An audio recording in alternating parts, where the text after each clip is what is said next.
Chapter 7. Danger in Atlanta. Scarlett was disappointed when Ashley was not a better businessman than Hugh Elsing. But she could do nothing about it until after her baby was born.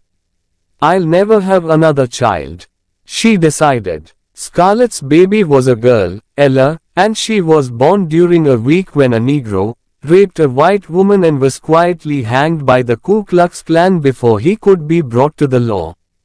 Scarlett thanked God that Ashley was too sensible to belong to the Klan, and that Frank was too old and weak. But people stayed at home behind locked doors, and men were afraid to leave their women and children unguarded.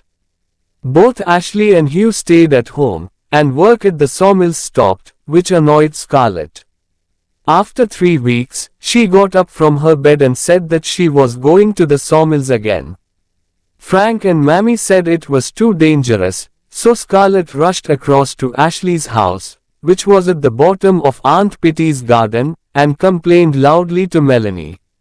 "I will go," she said. "I'll carry a gun and shoot anybody who tries to hurt me."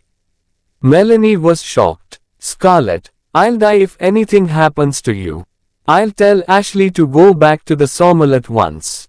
What good will he be if he's worried about you every minute of the day?" said Scarlett. "No. I'll walk there and get some Negro workmen on the way." "No," said Melanie. "Decatur Road is full of bad Negroes, and you'll have to pass by there." "I'll think of something." And that afternoon, a tall, thin old man with a wooden leg and only one eye came across the garden from Melanie's house. He was one of the many old soldiers without homes or families who stopped at Melanie's house and were given food and a place to sleep before moving on again. "Mrs. Wilkes sent me to drive for you," he said.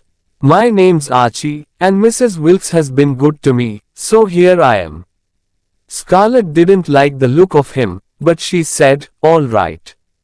If my husband agrees." Frank was disappointed when the baby did not change Scarlett, but she was determined to go to her sawmills, so he agreed to let Archie drive her. Scarlett sometimes wondered about Archie's earlier life and, one morning, she learned something about it. "You can never be sure that free Negroes will come to work," she was saying. "I'm going to get some convicts." Archie turned to her angrily. "The day you get convicts at the sawmills will be the day I stop working for you. People who use convicts don't care. They feed them cheaply and get all the work they can out of them." "Why do you care?" she said. "Because, was a convict for nearly 40 years, he said." A shocked Scarlett listened to his story. Archie murdered his wife because she was his brother's lover, and he was sent to prison for the rest of his life. But during the war, when things were going badly for the Confederacy, convicts were given the chance to go free if they fought against the Yankees. Archie took his chance and was now a free man.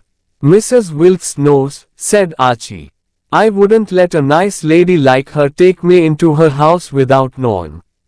Scarlett said nothing, but she thought, a murderer. How could Melanie be so? Oh, there are no words for it. But when she began using convicts, 5 for each sawmill, Archie kept his promise and stopped driving her. Frank also asked Scarlett not to use convicts, and at first Ashley refused to work with them. But Scarlett got her own way eventually, although Ashley did no better with the convicts than he had with Negroes. And now there were gray hairs in his head and a tired look in his eyes, and he almost never smiled. On a warm December day, Scarlett was sitting outside Aunt Pitty's house with her baby when she looked up to see Rhett Butler riding along the road. "Hello, Rhett," she said. "You've been away a long time." "Yes, I have," he said. "And I was on my way to see you when I saw Mrs. Ashley Wilkes. It was quite a surprise. Of course, I stopped to talk with her, and she told me that you were kind enough to make Mr. Wilkes a half-owner in your sawmill." "What about it?" said Scarlett, looking guilty. "When I lent you that money, you promised not to use it to look after Ashley," he said. "Scarlett, you have no honor. Why do you hate Ashley?" she said. I don't, I pity him. His world is gone and he's like a fish out of water. How did you get him to come to Atlanta? Scarlett pushed the memory of the argument with Ashley from her mind. I explained that I needed his help because I was going to have a baby. He was pleased to come. Well, you'll never get another dollar out of me, said Rhett. He looked down at the baby. I suppose Frank is very proud of his daughter and has lots of plans for her. Yes, well, you know how silly men are with their babies. Then tell him to stay home at night more often, if he wants to see her grown up, said Rhett. What do you mean? Said Scarlett. Are you trying to tell me that Frank is? Oh, Rhett laughed loudly. I didn't mean he was seeing other women. Frank? Oh, how funny. And he went away laughing.